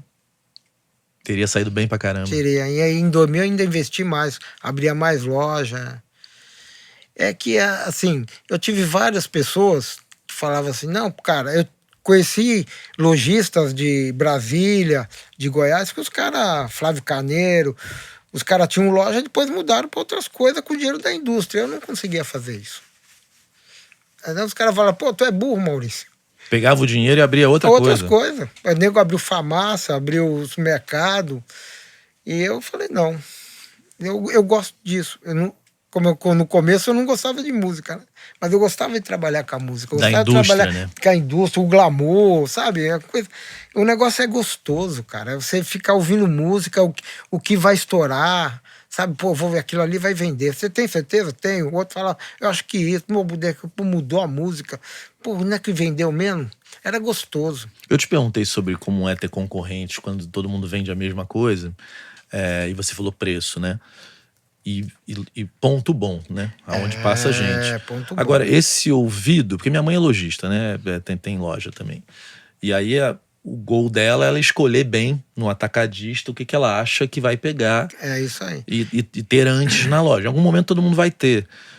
Tinha essa sensibilidade para o que vai explodir? Era um diferencial? Era. Se você não fosse bom nisso, você perdia. Era. Então não era só preço. Não, era só. E atendimento também. Atendimento. Atendimento também era. Atendimento, tinha os cartões de fidelidade que a gente fazia, o cara comprava 10, ganhava um CD. Mas tinha esse negócio do CD, sim. Eu me lembro quando o primeiro disco saiu do U2, cara, e foi em vinil ainda, né? Eu falei, cara, isso aqui vai estourar, cara, eu vou investir nisso aqui. Era um capinha vinho. Pô, tá maluco? Os caras... E os bichos arrebentaram. Pegou aquela pessoal da surfistada, do New Age, aquele pessoal mais... Tinha essa parte também, mas vinha muito... A gravadora também, como ela tinha muito lançamento, ela te dava muita resguardo, né? Pra você escolher, pô, isso aqui é legal. Escuta esse. Aí, a gente, pô, eu fui dono, mas sempre gostava de atender vendedor. Eu não tinha comprador. Eu era o comprador. Você era o comprador. Porque eu gostava de ficar ouvindo as músicas com os caras. Vamos ouvir esse CD aqui. Eu gosto, pô, isso aí não, cara, isso aí não tem balada. Tem que ter, ó, tá vendo? Começa devagarinho, daqui a pouco a música... Isso aí vai vender. Você começa a entender do que explode e o que não explode, então né? eu gostava, sempre fiquei na compra com o vendedor, sentava com o vendedor, com o gerente e ficava ali. Então eu tinha esse diferencial. Falei, eu vou investir nisso aqui. Quem foram os seus parceiros, assim, que a gente acabou não anotando, né? Mas eu sempre boto aqui quem são os grandes parceiros, pessoas que a gente gostaria de agradecer, por exemplo. Cara, Jorge Lopes foi um parceiro. Jorge Lopes, Chiquinho, o Éboli, que foi presidente da Sony e da grande Universal. Cara também. Esse cara é fantástico. Foram as pessoas que... Foi os vendedores também, né? Eu tive o Júlio Maciel, que você não conheceu, mas foi um cara que foi gerente da Sony, da Warner. Qual era... Bom, termina as pessoas que você... Assim, o Jorge, já falei, né? O Chico. O Aires, que era O Aires é o que leva o Chiquinho pra tudo. Que leva o Chiquinho pra tudo quanto é lugar. É vivo o Aires? O Aires é vivo. Legal trazer ele aqui. Eu não sei nem o que ele fala. O Aires tem história pra caramba, cara. O Calainho também, quando eu conheci ele fazia parte de música da Sony, discos especiais, série pop, The Best, fazia as coletâneas, que você fala que acabava com ele, que fazia. É esse pessoal, cara. Teve uns vendedores, o Nilson, o Damião. Vem cá, vamos falar você me falou do Pintinho, né? E parece que o Pintinho é de uma família de pintos, né? De pinto. Tinha o Pinto Velho, que era o pai, que trabalhava na Som Livre. Tinha o Pinto, que é o filho mais velho do Pinto Velho, que trabalhava na RGE. E tinha o Pintinho, que era o vendedor de agulha. E, como eu te falei, o Pintinho foi trabalhar na Sony, ficou um tempo lá e não tinha um perfil. O Júlio mandou ele embora, porque ele chegava suado, sei lá. E eu falava, Júlio, mas ele tá trabalhando, cara. Não, Maurício, não tem perfil, porque eu, como ser um cliente grande, eu tinha muito relacionamento com os diretores comercial, indicava muita gente para trabalhar. Né? Tinha até o Marquinhos, que hoje trabalha com o Aloysio Reis. Aloysio Reis, que o Marquinhos trabalhava na... Eu botei o Marquinhos para trabalhar na Warner. Ele me agradeceu, o pai dele, o que eu conheci. Então o Pinto perdeu o emprego. Eu falei, Pinto, eu vou te arrumar um emprego. Aí o Mauro tava lá, tinha um relacionamento, botei ele na BMG. E o Pinto foi pro interior, trabalhar no interior do Espírito Santo e cresceu a área lá. O que acontece? A Sony não compra a BMG Ariola? Pinto volta pra Sony. O Pintinho volta. Volta pra Sony, foi mandado embora e volta pra Sony. E o Júlio é mandado embora da Sony e o Pinto fica lá, o Pintinho, até a Sony acabar com a parte de vendedor. E o Júnior roda. E o Júlio foi embora, foi pro Nordeste. Tá bem lá também.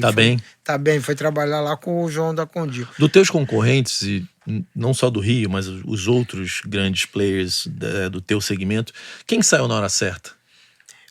Quem vendeu em alta? Eu acho que quem vendeu em alta foi esse João Fiorentino, que era que tinha Aqui Disco aqui.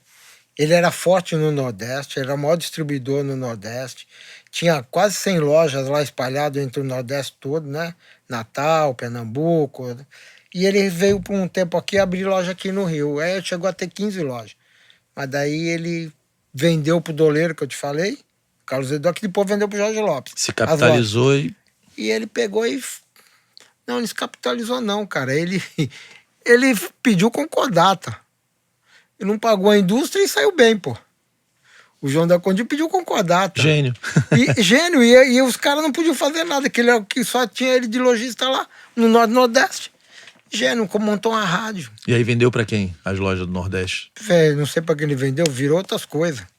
Do Nordeste, só no Rio que ele vendeu pro Jorge. Que ele vendeu pro Doleiro, que depois o Doleiro vendeu pro Jorge. As outras ele fechou, né? Eu não sei. Mas ele pediu concordata. Foi até um boom nas gravadoras. Caraca, o João da Cudil pediu concordata. Ninguém esperava. De uma hora pra outra. E aí não pagou ninguém? Não pagou ninguém e mudou de ramo. E tá bem lá até hoje. Tá bem até hoje? Você falou muito dos vendedores, né? O quão importante era um vendedor ser bom nesse mercado aqui? Tipo, um cara talentoso como Chiquinho, que tem o sobrenome Vendas, era um cara que te convencia a comprar o que você não queria comprar? O Chiquinho convencia. Tinha o Luizinho da Universal, que já faleceu, era um bom vendedor. O Pinto era um bom vendedor, o Pintinho. Então esses caras serem bons era importante. Era importante, por isso que eu falava, Júlio, você vai mandar o Pintinho embora? O cara é um bom vendedor. Eu me lembro, cara, tinha uns vendedor antigo, o Heraldo, eles já faleceram, e o Heraldo, ele vendia disco pela capa. Ele não sabia, compra esse aqui que é bom. Esse aqui é bom, esse vendeu muito. Ele trabalhou muito tempo na indústria, desde o vinil pro CD, e entrou o Jean Marcel, não sei se você conheceu o Jean Marcel. É um maluco. Ele era de divulgação, foi colocado de gerente de vendas da Warner. Ele falou, Maurício, vou mandar o Heraldo embora. Eu falei, mas por que você vai mandar o Heraldo embora? Só porque ele é um senhor? E já era um senhor. Eu tô falando isso nos anos 86. O cara já era... Eu vou falar uma coisa pra você. Você não conhece nada de disco. Você conhece divulgação. Você veio pra uma área que você não conhece. Esse cara conhece o teu catálogo de frente pra trás e trás pra frente. Ele vai falar pra você o que vende, o que não vende. O Jean não mandou ele embora. Era o melhor vendedor dele.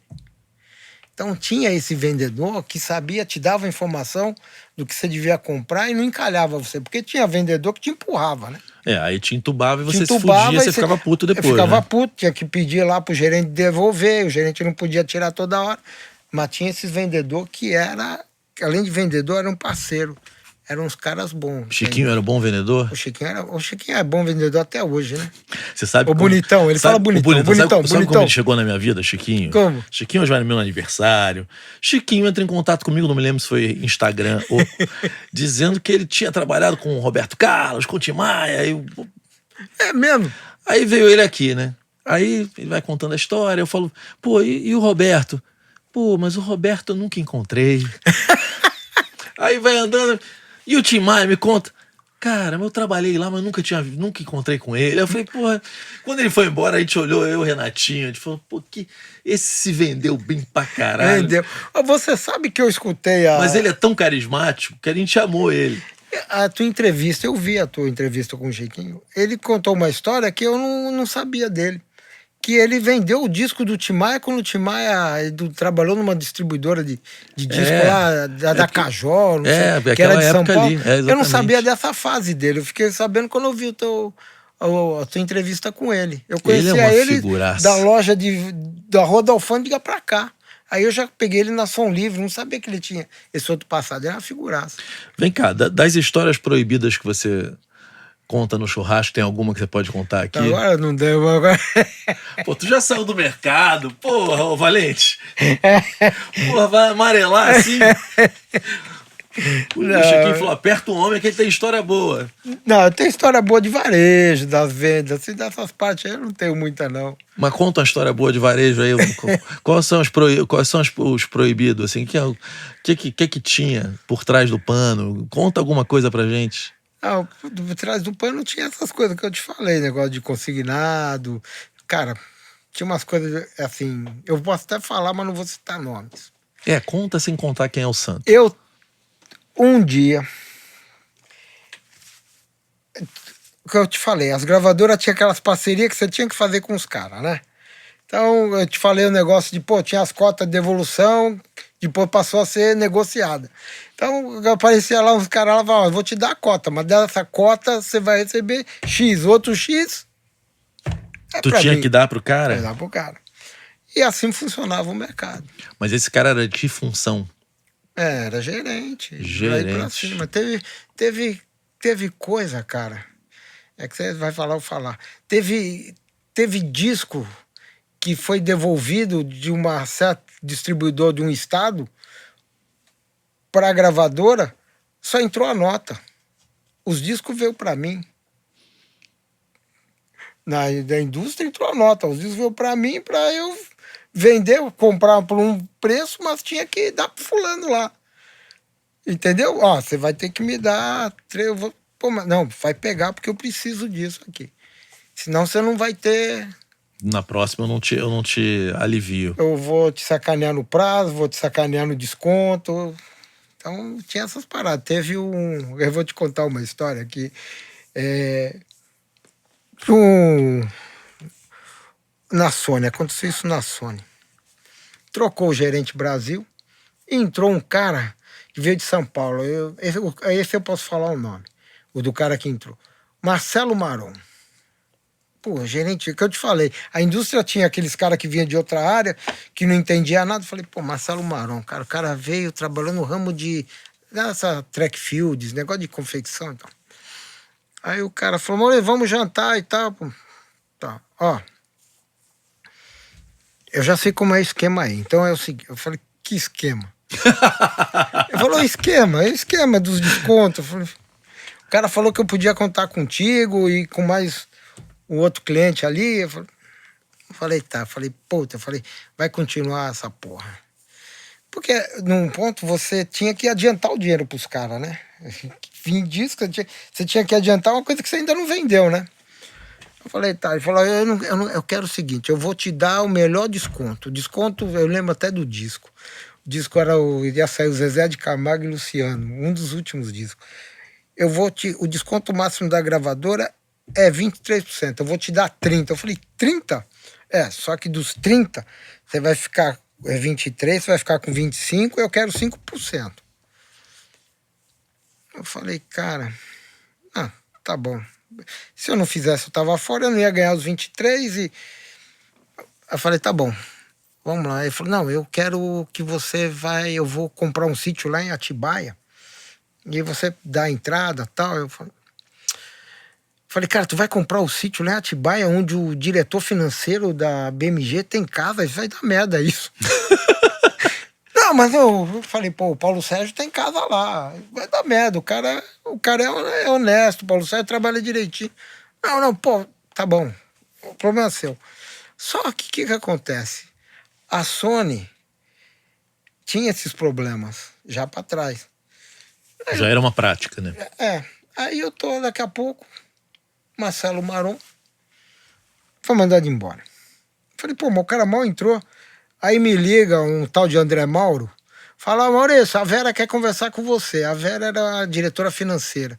Eu vou lá na Sony, que já era na Torre do Rio Sul.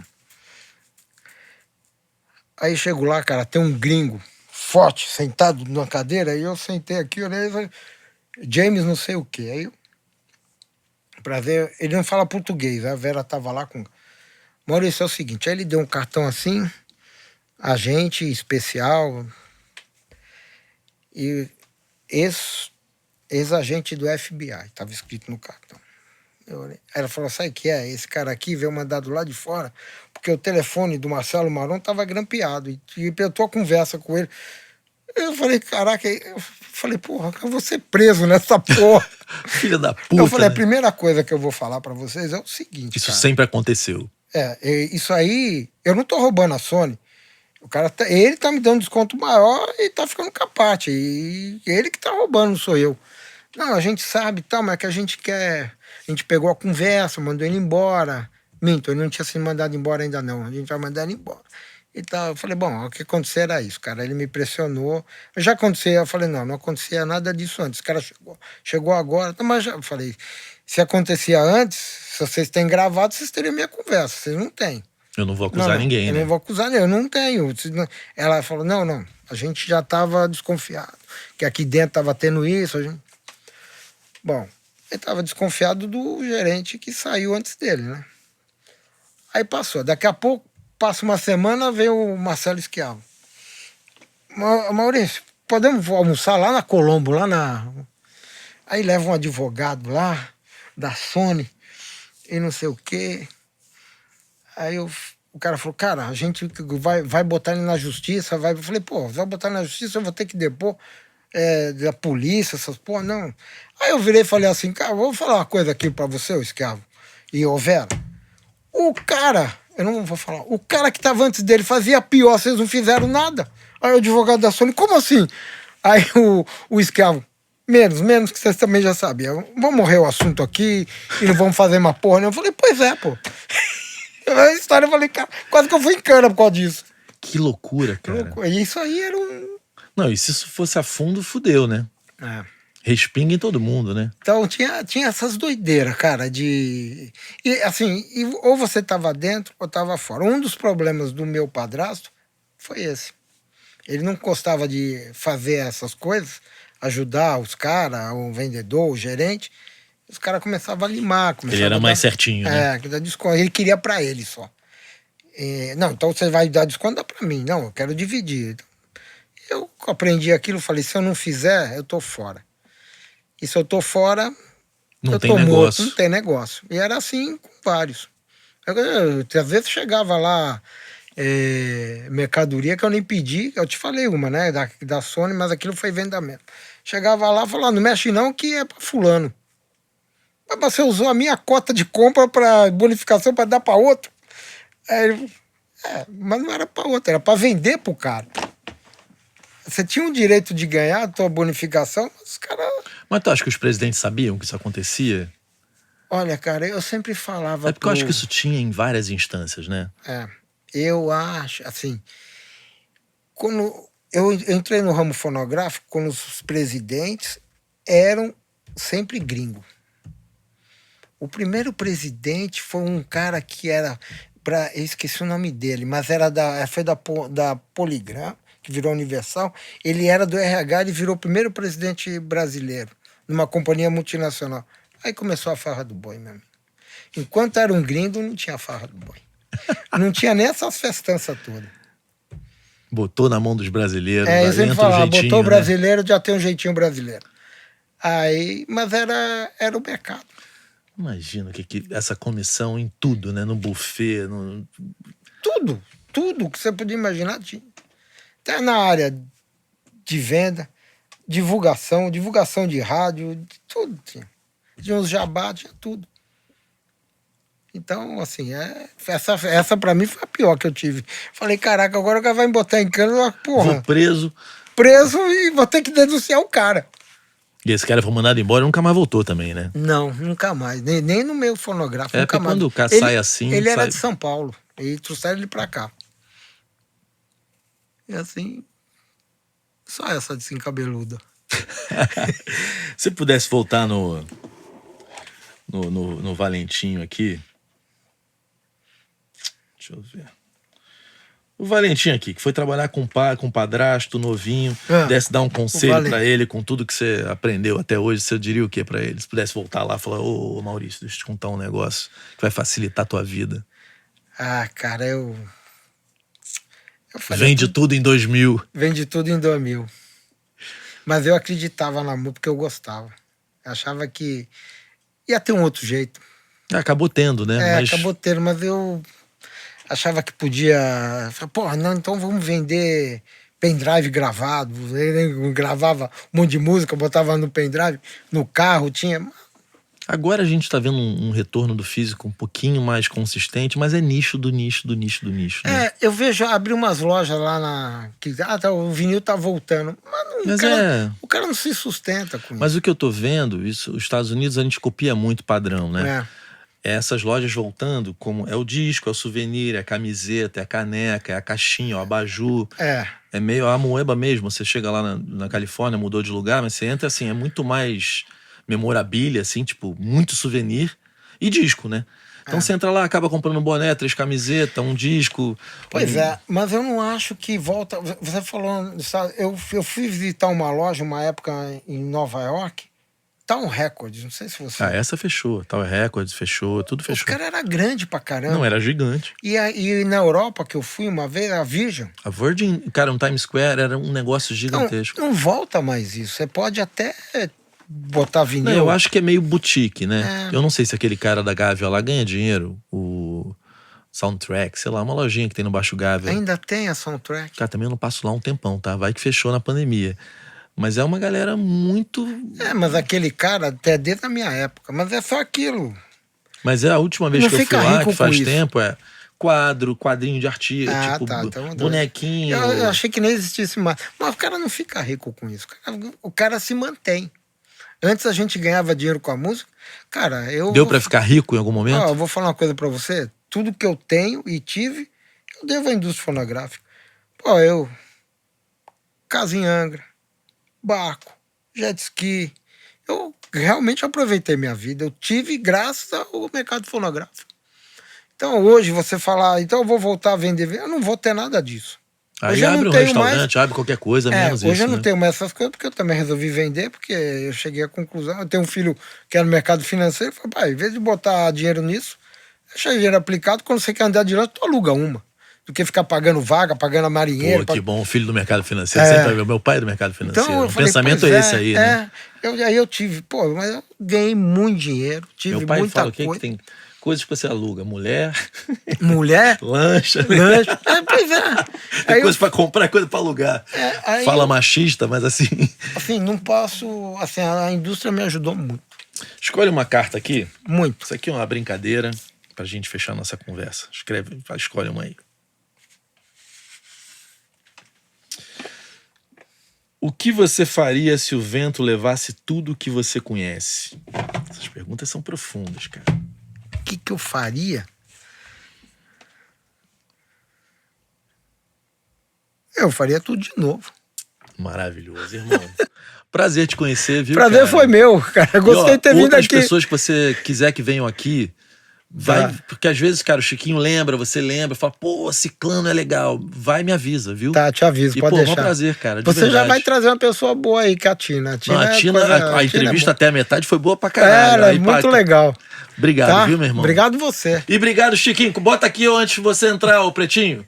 Chiquinho, eu te amo, irmão. Pintinho tá vivo ainda? Tá. Mas mora no Rio, não? Mora no Rio. Porra, vamos trazer o Pintinho aqui. A hora que você... Quando eu falei o Pintinho que veio no teu programa, ele falou, Maurício, eu fico vendo. Ele falou que você entrevistou o Mainal, o Marizinho Rocha. Não, todo mundo. Ele veio ao teu programa. Então me passa o telefone do Pintinho. Vou te passar. O Pintinho tem história, cara. E aí tem história. Ele é o da venda, que vai lá na ponta. Ele começava a vender agulha. E vendia pra caralho. Vendia. Incrível. E aí, Pretinho, o que você achou do papo? Coisa linda, bebê, coisa linda. Tá me ouvindo? Tô te ouvindo, pô. Ai, coisa linda, pô. Esqueça tudo, pô. Aí, eu falei pra ti, Clemente, os coroas são sinistros, pô. Esqueça tudo. Como eu falo do Renatinho, o velho é sinistro, pô. Esqueça tudo. Família, vejo vocês no próximo episódio, hein? Obrigado, Chiquinho. Tamo junto, hein? Até a próxima.